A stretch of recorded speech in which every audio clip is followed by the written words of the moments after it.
Een soort meisje pleurt veel. Slightly previous to that. I know. And what did you think Laporan then? dari Paris mengumumkan bahwa Diana, Putri Wales, telah tiada dalam sebuah insiden kecelakaan mobil. Akan tetapi, sosok yang terbujur di peti jenazah pada hari itu bukanlah Diana yang sesungguhnya. Seluruh dunia tunduk dalam duka, dengan nyala lilin yang menemani malam, meratapi sang putri yang dianggap bernasib tragis itu. Namun, di balik kegelapan malam di Prancis, Diana, sosok yang terlibat dalam kecelakaan di Paris, berhasil ditarik kembali dari ambang kematian. Diana melanjutkan hidupnya dengan identitas baru sebagai Anna Montreux. Ia bersembunyi di sebuah biara, tempat lonceng kapel berdentang seolah menjadi pengingat bahwa keadilan tidak akan pernah bisa dihilangkan. Seiring dengan kemunculan jenazah palsu tersebut, setiap hari dijalaninya sebagai pelajaran pemulihan. Setiap malam si menulis, mendengarkan, dan menyusun rencana. Sebuah berkas perwalian anonim dikirimkan. Sebuah rekaman yang mengguncang dunia pemberitaan pun beredar. Aliran dana samar terungkap di tengah keheningan malam. Sedikit demi sedikit, Diana membangkitkan kembali kekhawatiran di benak mereka yang mengira ia telah menghilang. Ia tidak perlu menampakkan diri. Ia hanya perlu mengganggu ketenangan tidur mereka. Dan kemudian Inggris mulai bergidik di hadapan pertanyaan yang mengerikan. Jika Diana belum pernah meninggal, siapa sesungguhnya yang memegang kendali saat ini? Pada malam gelap gulita di Paris, tepatnya pada tanggal 31 Agustus tahun 1997, deru mesin mobil menggema di jalanan kuno saat Mercedes S280 hitam melaju kencang melintasi jembatan Alma, berupaya menghindari para pemburu berita yang mengejar bak burung pemakan bangkai yang kelaparan. Di dalam mobil, Putri Diana, lambang keanggunan, belas kasih, dan kekuatan perempuan, duduk di samping Dodi Fit, kekasih barunya. Sang pengemudi menginjak pedal gas hingga penuh, keringat membasahi dahinya. Tak ada yang menyangka bahwa hanya dalam hitungan detik, sebuah musibah akan mengubah sejarah keluarga kerajaan Inggris untuk selama-lamanya. Tabrakan mengerikan itu terdengar seperti ledakan besar. Mobil menghantam pilar beton ke-13 di terowongan Pont de l'Alma. Kobaran api menyembur dari mesin, menyebar cepat bak makhluk buas yang melahap bagian belakang mobil. Dunia luar diliputi kekacauan. Para pemburu berita yang mengejar mobil sepanjang malam kini terpaku di hadapan pemandangan yang mencekam itu. Siren mobil pemadam kebakaran dan ambulans bersahutan, namun bagi sebagian besar penumpang, semuanya sudah terlambat. Laporan resmi menyebar dengan cepat. Putri Diana telah meninggal dunia. Tubuhnya dilaporkan mengalami luka parah akibat api. Jutaan orang di seluruh dunia tenggelam dalam kesedihan. Bunga-bunga berwarna putih menutupi gerbang Istana Kensington. Rakyat Inggris berbaris bermil-mil jauhnya untuk memberikan penghormatan terakhir. Sementara itu, keluarga kerajaan mengadakan upacara pemakaman kenegaraan yang dihadiri oleh ribuan tokoh terkemuka. Ratu Elizabeth II dalam pidato yang jarang ia sampaikan menyatakan duka cita yang mendalam. Namun, di balik selubung duka publik, sebuah kenyataan lain terungkap secara diam-diam, sebuah kebenaran yang hanya diketahui oleh segelintir orang yang loyal, dan kenyataan itu akan mengubah segalanya.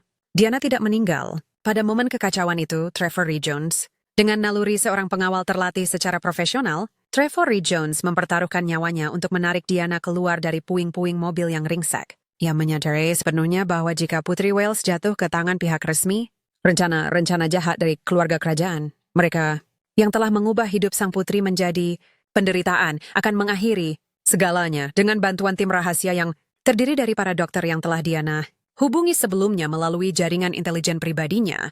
Ia segera dilarikan menjauh dari lokasi kejadian, bahkan sebelum tim penyelamat resmi tiba. Mereka menggunakan mobil van yang disamarkan, melaju cepat melalui jalan-jalan belakang Paris, menghindari semua kamera pengawas. Di sebuah rumah sakit swasta yang tersembunyi di pinggiran kota, Diana menjalani operasi darurat. Ia mengalami cedera serius, tulang rusuk retak, gegar otak parah, dan luka bakar akibat kobaran api.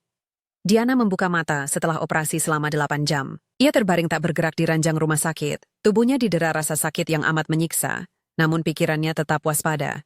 Ingatan akan William dan Harry, dua putra yang ia cintai melebihi nyawanya sendiri, adalah satu-satunya kekuatan yang menahannya tetap terikat pada dunia ini. Setelah 3 bulan menjalani pemulihan awal, Diana dipindahkan ke sebuah biara kuno di kawasan pedesaan Provence, Prancis. Di sana, di tengah dinding batu yang dingin dan kebun lavender yang harum, ia memulai kehidupan baru dengan menyandang nama Anna Montreux, seorang janda Prancis sederhana yang konon kehilangan suaminya dalam suatu kecelakaan. Di biara tersebut, Diana menghabiskan waktunya dengan membantu anak-anak yatim piatu dan membagikan makanan kepada kaum papa. Kegiatan amal familiar yang memberinya sedikit kedamaian. Ia mewarnai rambutnya menjadi hitam, mengenakan kacamata, dan berpakaian sederhana untuk menghindari pengenalan. Setiap pagi ia bangun pagi, berjalan di taman, menghirup udara segar, meskipun rasa sakit batin masih membara. Keluarga kerajaan Inggris, di bawah tekanan publik dan intrik internal, telah secara resmi menyatakan sang putri meninggal dunia. Mereka tidak tahu, atau mungkin sengaja tidak mau tahu, bahwa Diana masih hidup. Charles, mantan suaminya, kini merasa bebas untuk mengejar Camilla Parker BS dan mungkin menarik napas lega. Namun Diana tidak menyimpan kebencian. Ia hanya mengkhawatirkan nasib dua putranya. Ia tahu bahwa jika ia mengungkapkan dirinya sekarang, kehidupan William dan Harry akan terbalik, dan Camilla, wanita yang telah mengganggu pernikahannya, akan berupaya melenyapkannya untuk selamanya. Maka, ia memilih tinggal di balik bayang-bayang, menanti saat yang paling tepat. Pada malam-malam yang panjang, Diana duduk di dekat jendela, menatap langit berbintang, mengenang masa-masanya di istana. Aku akan kembali, bisiknya pada diri sendiri, sambil menggenggam surat pertama untuk Mary. Bukan untuk merebut kembali mahkota, melainkan untuk menjaga anak-anakku. Terowongan Pont de l'Alma mungkin telah tertutup bagi dunia, tetapi bagi Diana, tempat itu justru membuka jalan baru, jalan menuju kelangsungan hidup, cinta dan keadilan. Pada tahun 2000, 3 tahun setelah insiden nahas di Paris, Diana, yang kini bernama Anna Montreux, telah menemukan sedikit ketenangan dalam kehidupan terpencilnya di Biara di Provence, Prancis. Dinding batu yang ditumbuhi lumut, hamparan lavender yang wangi, dan denting lonceng gereja setiap dini hari memberinya ritme hidup yang lambat, nyaris terisolasi dari hiruk-pikuk dunia luar. Diana sadar bahwa kembali ke Inggris saat ini adalah hal yang mustahil. Keluarga kerajaan telah menyatakan dirinya meninggal, dan dunia mempercayainya. Jika ia muncul, ia tidak hanya akan menghadapi media, tetapi juga Camilla Parker BS, wanita yang telah menyisipkan dirinya ke dalam pernikahan sang putri dengan Charles, dan kini sedang memantapkan posisinya di lingkungan istana. Diana merasa khawatir bahwa kemunculannya akan melemparkan William dan Harry ke dalam pusaran berbahaya, tempat Camilla dapat menggunakan kekuasaannya untuk mencelakai mereka. Namun, rasa sakit seorang ibu tidak mengizinkannya untuk berdiam diri.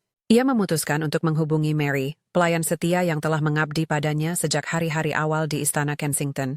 Mary, seorang wanita paruh baya dengan sorot mata yang teduh dan kesetiaan yang tak tergoyahkan, adalah satu-satunya jembatan Diana menuju dunia luar.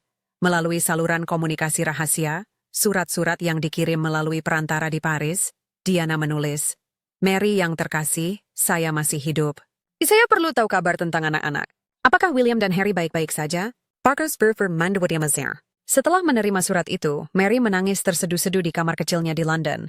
Ia berlutut di samping tempat tidur, mendekap surat itu, dipenuhi sukacita sekaligus kekhawatiran. Menyimpan rahasia ini adalah beban yang berat, tetapi kasih sayangnya kepada Diana membuatnya tidak ragu.